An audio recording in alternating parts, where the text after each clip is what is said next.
కరీంనగర్ జిల్లా తిమ్మాపూరు మండల జర్నలిస్టుగా సేవలందిస్తున్న పొరండ్ల గ్రామానికి చెందిన బొజ్జ రాజ్కుమార్ అకాల మరణం అందరినీ కలిచివేసింది. శనివారం తన స్వగ్రామం పొరండ్లలో అంతిమయాత్ర కన్నీటి వీడ్కోలుతో కొనసాగింది. రాజ్కుమార్ చివరి చూపు చూసేందుకు వేలాది మంది తరలివచ్చారు. ప్రతి ఒక్కరి కళ్ళల్లో నీరు, హృదయాల్లో బాధ. ఆయనతో ఉన్న అనుబంధాన్ని గుర్తు చేసుకుంటూ కన్నీళ్లు ఆపుకోలేకపోయారు.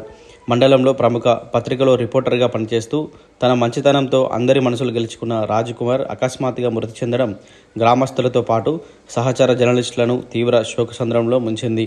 సహచర జర్నలిస్టులు, రాజకీయ నాయకులు, స్నేహితులు, బంధువులు, మహిళలు పెద్ద ఎత్తున పాల్గొని తమ నివాళులు అర్పించారు. గ్రామస్తులు రాజ్కుమార్ చిత్రపటానికి పాలాభిషేకం చేసి తమ గౌరవాన్ని, స్నేహాన్ని గుర్తు చేసుకున్నారు.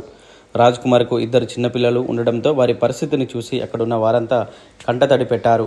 రాజ్కుమార్ మృతి పట్ల తిమ్మాపూరు మండల బీఆర్ఎస్ పార్టీ అధ్యక్షులు రావుల రమేష్ చలించిపోయారు. రాజ్కుమార్ ఒక జర్నలిస్టుగా, మంచి వ్యక్తిగా, అందరితో కలివిడిగా ఉండేవాడని, ఆయన మరణం తీవ్రంగా కలిచివేసిందని సంతాపం వ్యక్తం చేస్తూ నేడు అంతిమయాత్ర ఖర్చుల నిమిత్తం దాదాపు 20,000 రూపాయలు అందజేసి వారి కుటుంబానికి అండగా నిలిచారు.